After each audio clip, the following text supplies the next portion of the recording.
নমস্কার, দেখছেন জেলার বার্তা। সপ্তাহের বাছাই করা খবর নিয়ে আমি সাথী আপনাদের সঙ্গে। শুরুতেই সংবাদ শিরোনাম। বাঁকুড়া মেডিকেল কলেজ হাসপাতাল পরিদর্শনে জেলা শাসক, দুর্নীতি রুখতে কড়া দাওয়াই।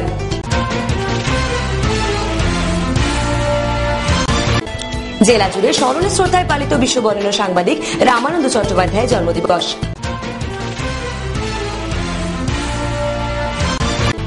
লালমাটিতে বিকল্প হিসেবে ক্রমশ জনপ্রিয় আঙুর চাষ।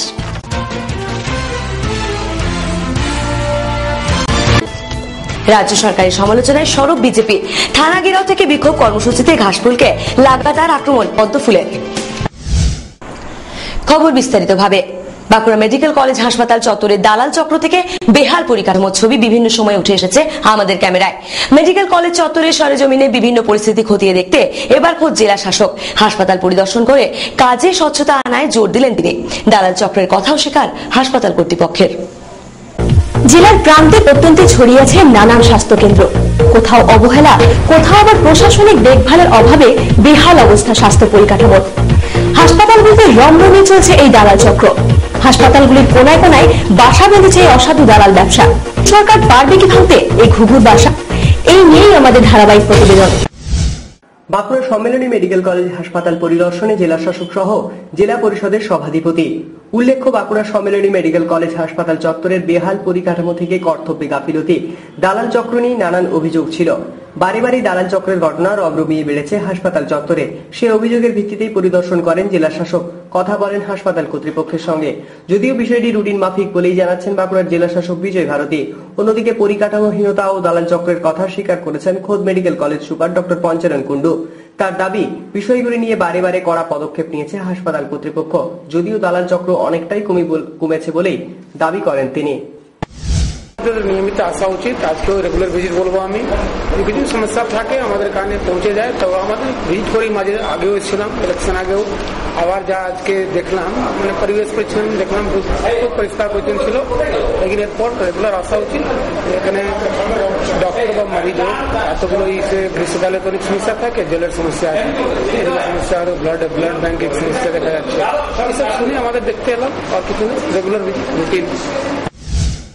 আমাকে বললেন, আমাকে একটা ফোনও করেছিলেন যে দেখুন পেশেন্ট রয়েছে, কিছু পেশেন্ট যাদের আর কি বাইরে থেকে কিছু কিনতে বলা হচ্ছে, তো অর্থোপেডিক্সের পার্টিকুলারলি, বা অনেক সময় কলকাতায় রেফার করা হচ্ছে। তো আমাদের একটা প্রবলেম রয়েছে কিছু ক্ষেত্রে, যেমন স্পাইন ইঞ্জুরি। আমাদের এখানে অর্থোপেডিক্সের কতগুলো ভালো ভালো অপারেশন হয়, কিন্তু আমাদের পিএমএসএস হয়, প্রাইম মিনিস্টার স্বাস্থ্য সুরক্ষা যোজনাতে আমাদের বাঁকুড়া মেডিকেল কলেজের জন্য 150 কোটি টাকা স্যাংশন হচ্ছে না। এখন ব্যাপারটা হচ্ছে, এটা ঠিক, আমি প্রথমেই স্বীকার করে নিই যে সব ডাক্তার আছে সেটা আমি কখনো বলবো না। তবে এটাও ঠিক যে আমাদের পরিধিটা বিশাল। কিছু ডাক্তারবাবু আছেন অপারেশন করে, কিছু আউটডোরে, কিছু নতুন ভবনগুলো আমাদের যেটা আছে টিচিং কমপ্লেক্স আর একটা লোকপুর। যাই হোক, দালাল চক্র সমস্যাটা ইয়েস অনেকটাই কমেছে। বিশেষ করে আমাদের ইমার্জেন্সিতে ছিল, সেগুলো যা উঠেছে। তবে হ্যাঁ, কিছু জন আবার আউটডোরের দিকে রয়েছে। তার কিছুটা কারণও বটে। এখন ব্যাপারটা হচ্ছে, আমাদের এই ম্যান পাওয়ার যেহেতু কমেছে, সিকিউরিটি বা সেরকম কিছু ক্ষেত্রে একটা প্রবলেম দাঁড়িয়ে যায়। তো সেটাকেও আমরা অনেক সময় চেষ্টা করি, বা পুলিশকেও, আমাদের পুলিশ ফাঁড়ি আছে, পুলিশকেও বলি। ব্যুরো রিপোর্ট, জেলার বার্তা। বিশ্ববরেণ্য সাংবাদিক রামানন্দ চট্টোপাধ্যায়ের জন্মদিবস পালন বাঁকুড়ায়। 1865 সালের 29 মে বাঁকুড়া শহরের পাঠকপাড়ায় জন্ম তার। রবীন্দ্রনাথ ও গান্ধীজির সুহৃদ রামানন্দ ছিলেন প্রবাসী ও মডার্ন রিভিউ পত্রিকার সম্পাদক। আধুনিক সংবাদ মাধ্যমের জনক বিশ্ববরেণ্য সাংবাদিককে শ্রদ্ধার্ঘ জেলার বার্তারও। আমরা মনে করি যে রামানন্দ চট্টোপাধ্যায় যে উচ্চতার সাংবাদিক ছিলেন, তিনি সেই গুরুত্ব বর্তমান সময়ে পাচ্ছেন না, কিন্তু ব্রিটিশ বিরোধী সংগ্রামের সময় তাকে যথেষ্ট গুরুত্ব দেওয়া হতো। এবং তার যে দুটি পত্রিকা, অনেকগুলি পত্রিকার মধ্যে যেটি বহু আলোচিত, প্রবাসী এবং মডার্ন রিভিউ, তখনকার দিনে ব্রিটিশ আমলে আমরা জানি যে ব্রিটিশ শক্তির বিরুদ্ধে প্রধান হাতিয়ার ছিল আমাদের, তার বিরুদ্ধে কিছু বলার জন্য। আজকে রামানন্দ চট্টোপাধ্যায়ের যে 150তম জন্মদিন, সেই জন্মদিনটি সারা রাজ্যে সাড়ম্বরে পালনের জন্য আমরা রাজ্য সরকারের কাছে মাননীয় মুখ্যমন্ত্রী মমতা বন্দ্যোপাধ্যায়ের কাছে একটি দাবিপত্র পাঠিয়েছি, যাতে এই রামানন্দ চট্টোপাধ্যায়ের 150 জন্মবর্ষটি সারা রাজ্যে পালিত হয় এবং বিশেষ মর্যাদার সঙ্গে পালিত হয়। আমরা দেখেছি যে মহাকরণে বিভিন্ন মনীষীর জন্মদিবস পালন করা হচ্ছে, কিন্তু সেভাবে বাঁকুড়ার মনীষীদের যেমন গত 25 তারিখে রামকিঙ্কর বেজের জন্মদিন গেল সেভাবে পালিত হয়নি। আমরা এটাতে মনে করছি যে জেলার যে সমস্ত কৃতীরা রয়েছেন, জেলার যে মনীষীরা রয়েছেন তাদের সেভাবে কিন্তু গুরুত্ব দেওয়া হচ্ছে না, কলকাতা কেন্দ্রিক হয়ে যাচ্ছে মনে হচ্ছে গোটা বিষয়টা। তো সেই জন্য আমরা বলেছি যে 29শে মে যে রামানন্দ চট্টোপাধ্যায়ের যে জন্মদিনটি সারা রাজ্যে সাংবাদিক দিবস হিসাবে পালন করা হোক এবং সারা রাজ্য জুড়ে রাজ্য সরকারের উদ্যোগে রামানন্দ জন্ম সার্ধ শতবর্ষ উদযাপন করা হোক, যাতে এটি আগামী প্রজন্ম এবং বর্তমান প্রজন্ম বুঝতে পারে রামানন্দ চট্টোপাধ্যায় কি উচ্চতার মানুষ ছিলেন এবং তিনি যে ইন্ডিয়ান জার্নালিজমের ফাদার বলা হয় তাকে, সেটা যেন বাঁকুড়ার মানুষ শুধু নয় সারা দেশের মানুষ বুঝতে পারেন, উপলব্ধি করতে পারেন। রাজ্য জুড়ে শাসক দলের সন্ত্রাসের বিরুদ্ধে এবার আন্দোলনের নেতৃত্বে বিজেপি। রাজ্যে শাসক দলের বিরুদ্ধে অভিযোগ এনে বাঁকুড়া সদর থানা ঘেরাও করে জেলা বিজেপি। উল্লেখ্য, দীপালি সাহা ইস্যুতেও এর আগে সরব ছিল বিজেপি। রাজনৈতিক মহলের ধারণা, মোদী হাওয়াকে কাজে লাগিয়ে আগামী পুরসভা ও বিধানসভায় নিজেদের আসন শক্ত করতে ময়দানে পদ্মফুল। জাতীয় রাজনীতিতে নতুন সমীকরণ, আর তারই আজ এসেছে এ রাজ্যে। সম্মুখ সমরে দুই ফুলের লড়াই। ঘাস ফুলের বিরুদ্ধে ক্রমেই সুর চড়াচ্ছে পদ্মফুল শিবির, আর তারই জেরে অস্বস্তিতে রাজ্যের শাসক দল। লোকসভা নির্বাচনে রাজ্য জুড়ে তৃণমূল ভালো ফল করলেও ঘরে বাইরে মোদী হাওয়া ক্রমেই চাপ বাড়াচ্ছে মমতা ব্যানার্জি শিবিরকে। একসময় লালদুর্গে লোকসভা ভোটে 9 বারের হেভিওয়েট প্রার্থীকে হারিয়ে তৃণমূল জয়লাভ করলেও বিজেপির ভোট বৃদ্ধি অস্বস্তিতে রেখেছে শাসক দলকে, আর এর ফলে বাড়তি অক্সিজেন পেয়েছে বিজেপি শিবির। তাই লোকসভা ভোটে সোনামুখীর বিধায়ক দীপালি সাহা ইস্যু হোক বা সন্দেশখালীর ঘটনা, প্রতিবাদে সামিল বিজেপি কর্মী সমর্থকরা। সূত্রের খবর, লোকসভা নির্বাচনে ভালো ফল লাভ করায় জেলায় সংগঠন বাড়াতে তৎপর রাজ্য বিজেপি। খোদ বাঁকুড়া পুরসভা এলাকাতে শতাংশের বিচারে বিজেপির ভোট বৃদ্ধি হওয়ায় আপাতত আগামী পুর নির্বাচনকেই পাখির চোখ করে দেখছে বিজেপি নেতৃত্ব। শাসক দল ও এদিনে সেই একই আক্রমণাত্মক সুর শোনা গেল বিজেপি নেতৃত্বের মুখে। পার্টির পশ্চিমবাংলায় যে ফলাফল হয়েছে নির্বাচনে, তার প্রেক্ষিতে আমি তো বলবো স্বয়ং মুখ্যমন্ত্রীর প্রায় মদতেই সারা রাজ্য জুড়ে একটা বিশৃঙ্খলার সৃষ্টি হয়েছে। এই বিশৃঙ্খলা হতে হতে এমন জায়গায় এসেছে, আমরা জানি গত পরশু সন্দেশখালীতে সেখানে একেবারে সমাজের দুষ্কৃতিকারীরা তারা বিজেপির কর্মীদের ওপর গুলি চালিয়েছে এবং 21 জন পিজি হাসপাতালে, তারা ওদের মধ্যে 5 জন একেবারে মৃত্যুর সঙ্গে পাঞ্জা লড়ছে। আর এরই প্রতিবাদে সারা রাজ্য জুড়ে সমস্ত থানায় আমরা বিক্ষোভ প্রদর্শন করছি। আর এর সঙ্গে সঙ্গে রাজ্যের এই কর্মসূচির সঙ্গে সঙ্গে আমরা বাঁকুড়া থানার যে ঘটনা সেটাও আমরা আইসির কাছে রাখলাম।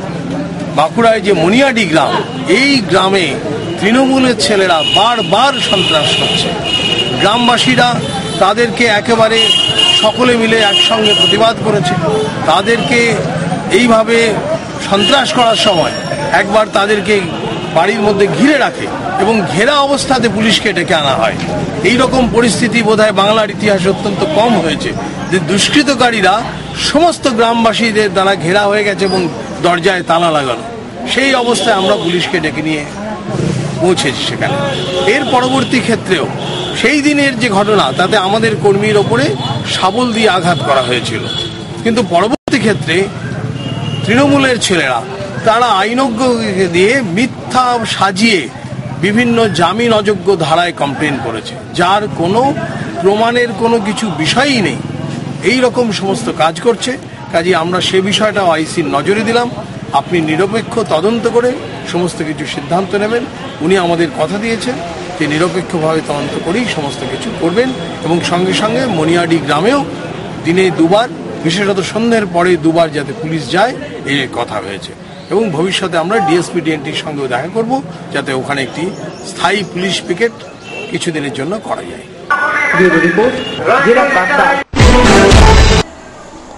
এখন নিয়ে নেব একটা ছোট্ট বিজ্ঞাপন বিরতি। সঙ্গে রাখুন, দেখতে থাকুন জেলার বার্তা।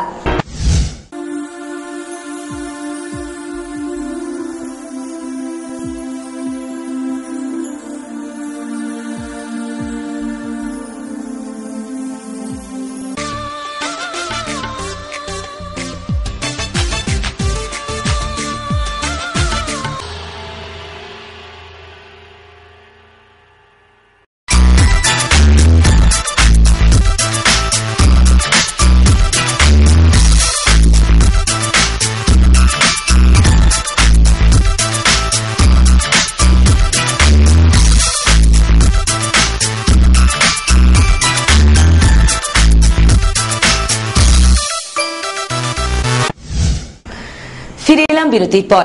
বাঁকুড়ার রুক্ষ শুষ্ক জলবায়ু আর আবহাওয়ায় বিকল্প চাষের সন্ধান। সম্প্রতি বেশ কয়েক বছর ধরেই রাজ্য উদ্যান পালন দপ্তর ও পশ্চিমাঞ্চল উন্নয়ন পর্ষদের সহযোগিতায় তালডাংরা ও রায়পুরে জনপ্রিয় হচ্ছে এই চাষ। বিকল্প এই চাষে একদিকে যেমন খুশি চাষিরা, তেমনি জেলায় আঙ্গুর চাষ শুরু হওয়ায় কম দামে আঙ্গুর মেলার সম্ভাবনায় খুশি সাধারণ মানুষ। 2010 সালে পরীক্ষামূলকভাবে বিধানচন্দ্র কৃষি বিশ্ববিদ্যালয় প্রথমেই বাঁকুড়ার মাটিতে 7-8 রকমের উন্নত প্রজাতির আঙুর চাষের উদ্যোগ নেয়। রাজ্যে ক্ষমতায় এসে পরিবর্তনের সরকার উদ্যান পালন, মাটি, কৃষি, মৎস্য দপ্তরের সমন্বয় ঘটিয়ে ব্যাপক ও নিবিড় উদ্যোগ নেয়। ইতিমধ্যেই বাঁকুড়া জেলায় উন্নত প্রজাতির আম উৎপাদনে সুনাম অর্জন করেছে। তালডাংরা, রায়পুরে উৎপাদন হচ্ছে মৌসম্বি লেবু। গত বছর থেকেই তালডাংরার হর্টিকালচার বাগানে উৎপাদিত হচ্ছে নানান প্রজাতির আঙুর। চলতি মরশুমেও যোগ হলো নতুন সাফল্য। বাঁকুড়ার পশ্চিমাঞ্চল উন্নয়ন পর্ষদের বাগানে প্রায় 4-5 কাঠা জমিতে আঙুর ফলন ফলিয়ে নতুন নজির গড়ল। বিধানচন্দ্র কৃষি বিশ্ববিদ্যালয়ের সফল গবেষণাকে হাতে কলমে বাস্তবায়িত করল জেলা উদ্যান পালন বিভাগ। সবচেয়ে বড় ভূমিকা নিয়েছে পশ্চিমাঞ্চল উন্নয়ন দপ্তর। তাদেরই আর্থিক সহায়তায় নতুন জেলায় নানা প্রান্তে কৃষি, উদ্যান পালন, সেচ এবং ফল বাগিচা গড়ার কাজ চলছে। অর্কবতী, অর্কপুষা সহ নাসিকের টেকনোলজি প্রয়োগ করে রাজ্য সরকার জেলার কৃষক সমাজকে লাভবান করে নিয়ে যাওয়ার পদক্ষেপ শুরু করেছে। শুরু হয়েছে চাষি থেকে বেসরকারি উদ্যোগীদের আঙুর চাষের প্রবল আগ্রহ। এখানে দেখে মানুষ আমরা যেভাবে দেখছি আর কি, তাতে করে মনে হয় যে যেসব আমাদের গ্রাম বাংলার ফাঁকা ল্যান্ড জায়গাগুলো আছে, যেখানে কোনো চাষ করার মতন ইয়ে নাই আর কি, সেইগুলোতে যদি করা যায় তাহলে কিছু কিছু হয়তো উপকৃতি হতে পারে আর কি। যথেষ্ট প্রমাণ হয়েছে, কারণ আমাদের পশ্চিমাঞ্চল উন্নয়ন পর্ষদ থেকে এটা প্রমাণ দিয়েছে আর কি, যে বাঁকুড়ার এই রুগ্ন মাটিতে আঙুর চাষ করা যায়। এইখানে ছাড়া আমি আগামী বছর গেছিলাম এই তালডাংরায় দেখে এসেছি, ওরাও আঙুর চাষ যথারীতি করেছে। এটা তালডাংরা যে হর্টিকালচার ফার্ম আছেন, তার এই সরকারের, হ্যাঁ, পশ্চিমবঙ্গ সরকারের, তার এই যে আমার উদ্যোগী যিনি ডিরেক্টর আছেন ডক্টর প্রভাত কুমার কারক, ওনার উদ্যোগ প্রথমে ছিল এবং আমাদের বিধানচন্দ্র কৃষি বিশ্ববিদ্যালয়ের হর্টিকালচারের এসএন ঘোষ, ওনার সহযোগিতায় ওখানেতে আমরা সফলতা পেয়েছি। ওখানে উনি অনেকগুলো প্রজাতির চাষ করেছিলেন, তার মধ্যে দেখা গেছে আমাদের মাটির পক্ষে পাঁচটা আমাদের সফলতা লাভ করেছে। সেই 5টার উপরে বেশ করে আমরা এক্সটেনশন করতে যাচ্ছি। যেমন আমরা ফুলবেড়িয়াতে, আমরা হাসপাতালেতে 150 পিস লাগিয়েছি, সেখানে আমরা জনগণ আসে, সেখানকার পাবলিক কমিউনিকেশন থাকে, পাবলিক দেখতে পারে। আর এখানেতে তো বিকেলে বেলায় তো ভিড় লেগে যায়। এই যে দেখছেন আঙুর, এত আঙুর ধরেছে, এই আঙুরগুলো তো যারা আসে বেড়াতে তারা তুলে তুলে অনেক খেয়ে দিয়েছে, নাহলে গাছগুলো এত ধরেছিল সে চিন্তা করা যাবে না। প্রবল উৎসাহ হয়েছে এবং আমরা চেষ্টা করব যে সামনের বছর আরো ব্যাপকভাবে আমরা বাঁকুড়া জেলা, পুরুলিয়া এবং পশ্চিম মেদিনীপুরে করছি। ব্যুরো রিপোর্ট, জেলার বার্তা। নির্বাচনে পরাজয়ের পর নিজেদের অস্তিত্ব বাঁচাতে এবার নিচুতলার বাম কর্মী সমর্থকরা যোগ দিচ্ছেন ঘাসফুলে। বাঁকুড়ার হারমাসরা গ্রাম পঞ্চায়েতে নির্বাচিত বাম সদস্যরা যোগদান করে তৃণমূলে। অন্যদিকে রতনপুরে প্রায় 200 বাম কর্মী সমর্থক যোগ দেয় তৃণমূলে। লোকসভা নির্বাচনে ভরাডুবির পর দীর্ঘদিনের পার্টি সদস্য পদ ও গ্রাম পঞ্চায়েতে নির্বাচিত সিপিএম সদস্যরা যোগ দিচ্ছেন তৃণমূলে। বাঁকুড়ার হারমাসরা গ্রাম পঞ্চায়েতের 3 নির্বাচিত সদস্য গুরুপদ গুলি, তাপসী গুলি ও সুনীল টুডু জেলা তৃণমূল দপ্তরে হাজির হয়ে আনুষ্ঠানিকভাবে তৃণমূল কংগ্রেসে যোগ দিলেন। তারা ছাড়াও সিপিএম দলের পার্টি সদস্য বিশ্বজিৎ গুলি, ফাল্গুনী সিং, সত্যজিৎ লোহার, রঞ্জন লোহার সহ 40 জন কর্মী হাতে দলীয় পতাকা তুলে দেন দলের জেলা সভাপতি অরূপ খাঁ। নির্বাচনের পরও বাঁকুড়া সিপিএম দলের সাংগঠনিক ধস অব্যাহত। মঙ্গলবার রতনপুর এলাকায় 200 জন বাম কর্মী সমর্থক তৃণমূলে যোগ দেন, এলাকায় মিছিল করেন। বাঁকুড়ার তালডাংরা হারমাসরা এলাকা থেকে জেলা সহ সম্পাদক জয়ন্ত মিত্র ও স্থানীয় যুবনেতা তাপসপুরের নেতৃত্বে জাতীয় জেলার দলীয় কার্যালয়ে মিছিল করে সিপিএম কর্মী নেতা ও পঞ্চায়েত সদস্য তৃণমূল পতাকা তুলে নেন। মমতা বন্দ্যোপাধ্যায়ের নীতি, আদর্শ ও উন্নয়নের কর্মযজ্ঞে তারা সামিল হয়েছেন বলেই জানান। দেখুন, মমতা ব্যানার্জি আজকে ক্ষমতায় আসার পর, আমরা পরিবর্তনের সরকারের পর জঙ্গলমহল থেকে যেভাবে বাঁকুড়া জেলায় উন্নয়নের কর্মযজ্ঞ শুরু হয়েছে, সেটা পানীয় জল থেকে আরম্ভ করে, রাস্তাঘাট থেকে আরম্ভ করে, স্বাস্থ্য ব্যবস্থার উন্নয়ন থেকে আরম্ভ করে, কন্যাশ্রী প্রকল্প, যুবাশ্রী প্রকল্প এবং সর্বোপরি মমতা ব্যানার্জি যে শান্তির বাতাবরণ জঙ্গলমহলে তৈরি করেছেন, সেই জন্য মানুষ আজকে দেখুন আমাদের পঞ্চায়েতেও মানুষ উৎসবের আকারে ভোট দিয়ে আজকে ক্ষমতায় এনেছে। এত বিরোধিতা সত্ত্বেও মার্ক্সবাদী কমিউনিস্ট পার্টি, বিজেপি, কংগ্রেস সর্বত্রভাবে সকলে মিলে এত কুৎসা রটনার পর মমতা ব্যানার্জির বিরুদ্ধে আজকে কিন্তু বাংলার মানুষ সর্বত্র, বাঁকুড়া জেলাতেও অনুরূপভাবে আমাদের 2টি কেন্দ্রে বিষ্ণুপুর এবং বাঁকুড়া লোকসভা কেন্দ্রে মানুষ বিপুল ভোটে তৃণমূল কংগ্রেসকে জয়লাভ করিয়েছে। আজকে আপনি দেখতেই পাচ্ছেন সচক্ষে যে পঞ্চায়েত সমিতির মেম্বার, গ্রাম পঞ্চায়েতের মেম্বার এবং যারা পার্টি সদস্য মার্ক্সবাদী কমিউনিস্ট পার্টিতে দীর্ঘদিন ধরে তারা অনেকে করছেন, সেই জায়গার থেকে দাঁড়িয়ে আজকে তারা তালডাংরার থেকে আজকে এতগুলো মানুষ এসছেন, তারা এতদূর ঠেঙিয়ে বাঁকুড়ায় এসছেন যে তৃণমূল কংগ্রেসের আজকে যোগদান করার জন্য। আমরাও আজকে সাদরে তাকে তালিকে গ্রহণ করলাম তৃণমূল কংগ্রেসের পক্ষ থেকে। দিদির উন্নয়নের কাজের জন্য মানে ভালো লেগেছে, তো সেই জন্যই 3-4 বছর হবে। 50 সদস্য নির্বাচিত সদস্য প্রথম ভোটে দাঁড়িয়েছিলেন? এই প্রথম। হ্যাঁ, পছন্দ করে বলেই ভালোই কাজ করছে। আর আগে আপনার এলাকায় কি উন্নয়ন হয়েছে এরকম? না, আমি সেরকম পাইনি। না। আপনারা কতজন জয়েন করলেন পঞ্চায়েতে? 40 জন। ব্যুরো রিপোর্ট, জেলার বার্তা। শেষ করার আগে খবরের বিশেষ বিশেষ অংশ আরেকবার। বাঁকুড়া মেডিকেল কলেজ হাসপাতাল পরিদর্শনে জেলা শাসক, দুর্নীতি রুখতে কড়া দাওয়াই।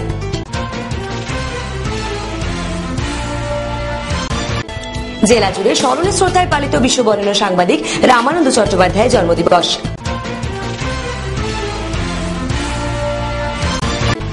লালমাটিতে বিকল্প হিসেবে ক্রমশ জনপ্রিয় আঙুর চাষ।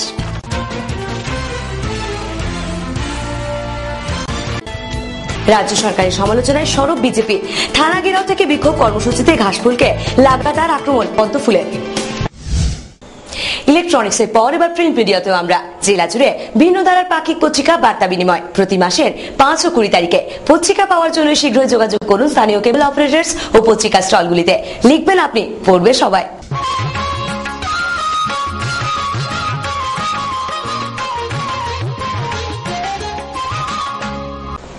আজকের মতো জেলার বার্তা এই পর্যন্তই।